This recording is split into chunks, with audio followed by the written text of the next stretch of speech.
Good morning, Malcolm Nance. Good morning. I need some monkey juice today. Wow, Why? we all need some. Malcolm, I don't even know where to start this morning, but somebody said to ask you, and I guess this is true. What we're seeing yesterday with Admiral Rogers saying that, essentially, the president has not ordered him to stop Russia from meddling in the 2018 midterms. Isn't that collusion out in plain view? Well, I think it's closer to the president is abdicating his authority to protect and defend the nation. Whether he's doing it actively as part of another nation's policy to damage the United States, well, that's up to Bob Mueller to find out. You tweeted in military parlance, this is called an "oh" moment.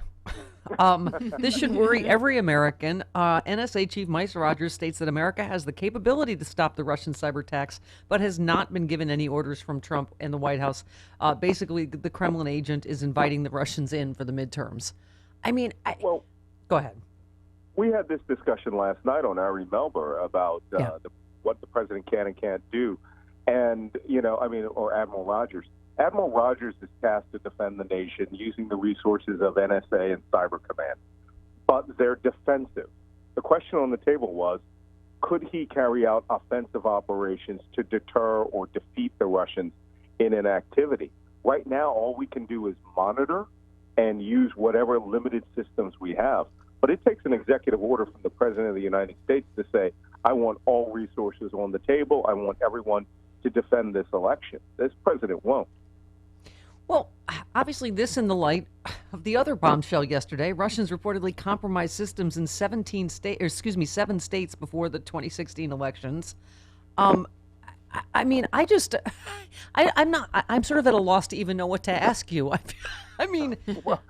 feel like, that between that and the Jared Kushner news yesterday, don't you feel like it's like an impeachable offense every, few hours? Well, the first thing the Trump people would say is, oh, that's Obama. Obama should be impeached for this. Well, we had this discussion during this upcoming, right in the period leading up to the election. And I actually got into an email tiff with the president of the National Association of Secretaries of State, who was the Secretary of State of Florida. And she wrote me an obnoxious letter saying she was going to go to, my employers because I had misled everyone into believing that Florida had some sort of probing or hacking of their email network. Well, in fact, it was the state subcontractor, and it wasn't actually verified until yesterday. So I want to see if she's going to call me back and send me a letter apologizing for that. But what it is denial. These people, certainly in red states, do not believe anything is happening, and that they're, Bob down in IT can protect all the voter rolls, can protect the tallies, can protect the precinct reporting system. And they're just flat out wrong. We are completely vulnerable. The Russians are laughing at us. And there's a reason they probed those networks, because they intended to manipulate the information within them. Malcolm, we obviously flipped 2 more seats blue yesterday. I don't mean to be conspiratorial. I say this all the time. I'm really not a conspiracy person, but there's part of me going, are they waiting for the actual midterms? Because obviously, if they are meddling now, it hasn't worked unless we're turning out in such numbers as to overcome it. What is your take on that? Well, I think we talked about this a few weeks ago. I warned that if the Russians were going to do anything in the midterms and they wanted to create total mayhem, almost create the perfect situation for where Donald Trump could declare a dictatorship, is they would make the blue wave larger than it's probably going to be.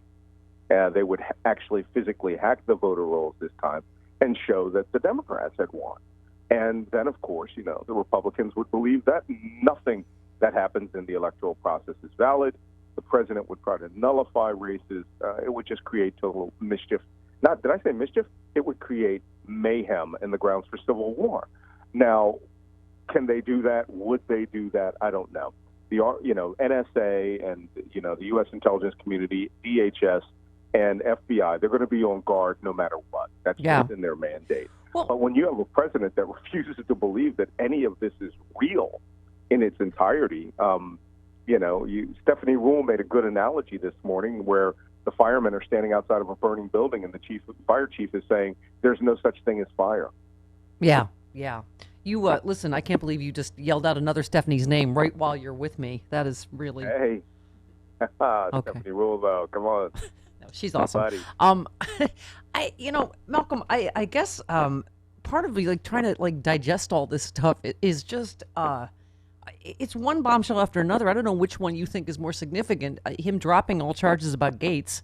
I don't know what you think that means. Manafort pled not guilty again today to the new charges filed against him. What all is going on that front, do you think? Well, it's pretty clear that Rick Gates has turned completely state's evidence. Yes. And it's far more important to get Paul Manafort. It's very clear, and I think most analysts thus far, Clint Watts was talking about it this morning, that Mueller is definitely going much higher than Manafort. He wants Manafort nailed to a wall, and he's using the money and illicit activities of Manafort over the last 10, 15 years in order to get him in a position where he's going to talk about everything related to the election. I mean, Manafort was supposedly hard up for money. He wasn't really hard up for money. He just had $80 million illicitly stored overseas, and he couldn't get it into the United States.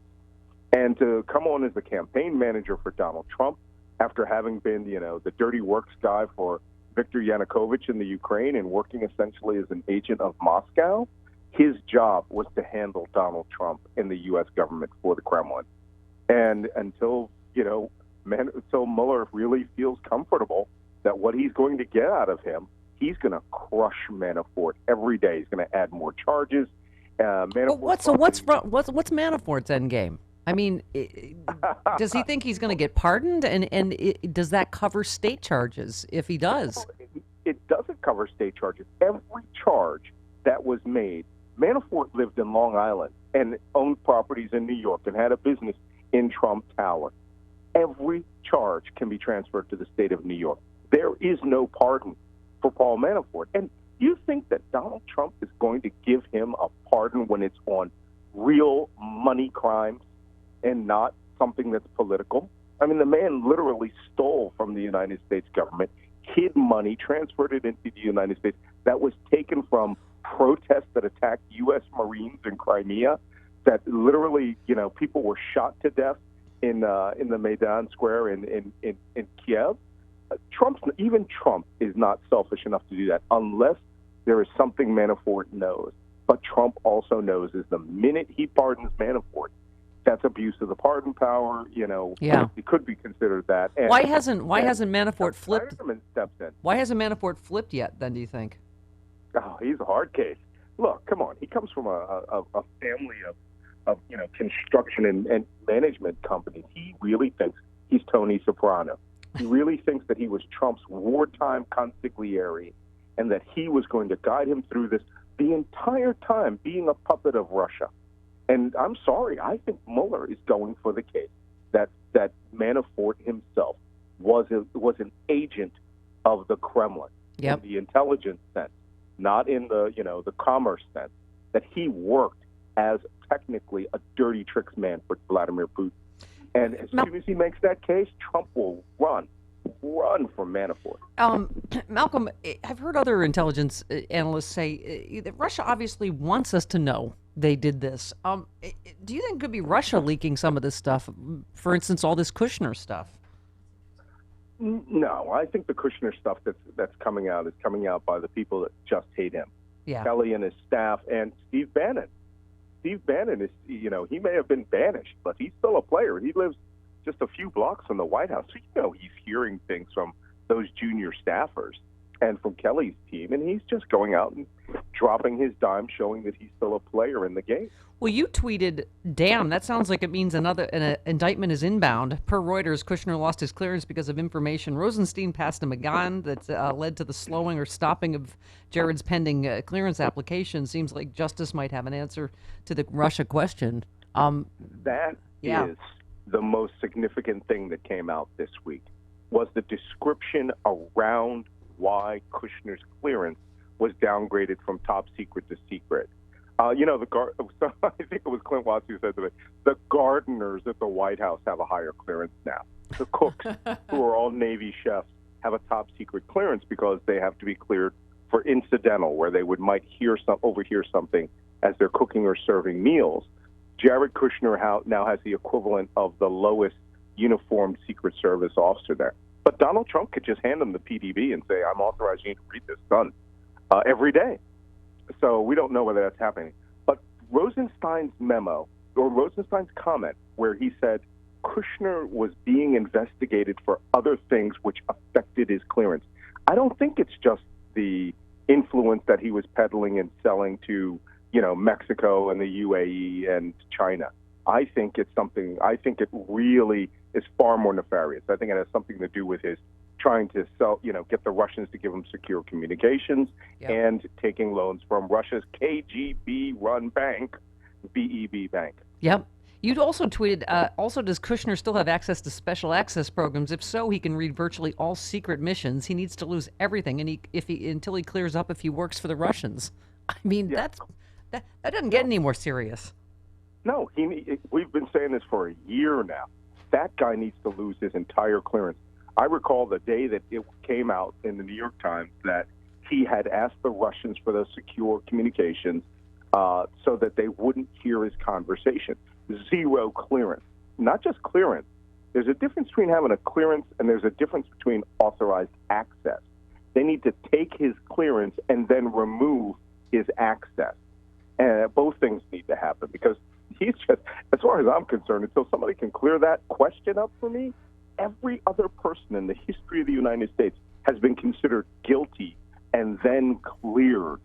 This is the guy who is guilty, but they're giving him, the state of innocence. Yeah. That's not the way it works.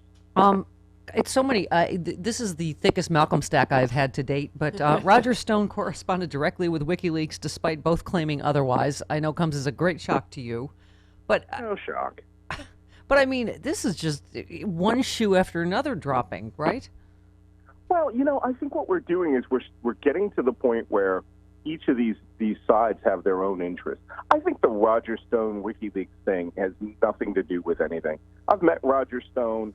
I've been in the room when people ask him about WikiLeaks. I don't think that it's as nefarious as it seems. I think he's just a showboater. I think WikiLeaks had another access way to Fox News. To tell you the truth, I think it was through Cambridge Analytica and their CEO. I think it's Anton Nix. Because you recall, Nix asked WikiLeaks for the access to the 33,000 supposed Hillary Clinton emails, which do not exist, right? Right. Those things were destroyed. But he asked for them in September of 2016. This is Cambridge Analytica, which is now being investigated for being the bridge to Russian intelligence. We'll see. Yeah. Obviously, the other headline this morning, Mueller looking into possible correlation between Trump's Russian business dealings and the timing of his 2016 campaign. Of course, we're getting into this area that Trump said is his red line, right? I mean, you've always said March. I don't know if you know, March starts tomorrow. Hey, you've got to admit, I'm pretty close on target. I didn't say he would be impeached. I just said the most significant information of this investigation will come out in March, which, to tell you the truth, the way they're treating Jared Kushner, I don't know. I don't know whether there's going to be something significant against Kushner or someone else in the White House. But we're overdue for another indictment. Yeah. Manafort, if Manafort flips, I'll go with that. That's good enough. Yeah. Because that means they are now in Trump's pocket. Trump will panic if Manafort flips, which means he'll dime out all of his relationships back to the beginning of time, which I think started in the 1980s. Right. Unhealthy, right? Okay, and before you go, the relative bugginess of the target this morning, I don't know if you read this tweet. He said, why is AG Jeff Sessions asking the Inspector General to investigate potentially massive FISA abuse? Will take forever, has no prosecutorial power, is already late with reports on Comey, etc. Isn't the IG an Obama guy? Why not use Justice Department lawyers? Disgraceful. Can you decode that for us? Who knows what Trump's saying? The IG is the investigative body inside the Justice Department. And what he wants is a special prosecutor. He wants a counsel for things unknown. The man has no clue how the government of the United States works. I mean, he is literally all the competence of a 5-year-old on this matter. And I'll go with the 5-year-old. He doesn't understand where these things are coming from. This isn't buggy, okay? This is an order of magnitude beyond buggy. There is something happening in his mind, or someone has explained to him the level of danger that he is in, and he is just flailing out and saying anything, trying to pull he's like the guy trying to pull every lever and push every button in an airplane, right? And it's still going to crash. Yes, exactly. This button, no. That button, no. Yeah, I mean, just that all caps witch hunt. I mean, good. All caps. Yeah. There's an indicator. Your caps lock is stuck. Malcolm, wow. Once a week may not be enough for me. Stephanie Rule may not have to be the more benevolent Stephanie and share you more often. Well, believe me, no, March starts tomorrow. Yeah. Right? Yeah. You got to admit things are looking pretty good. Yeah. I think by the end of March, Mueller will have done something that will just bring this investigation straight into the Oval Office. I would really like to think it's Manafort. If Manafort flips, there's no way out for him. There's no way out. He will not get a pardon from Trump for money laundering. Yeah. We'll see. Yeah. Wow. All right. Putting you on speed dial. Thank you, my friend. All right, sweetie. Right, there he goes. He calls me sweetie.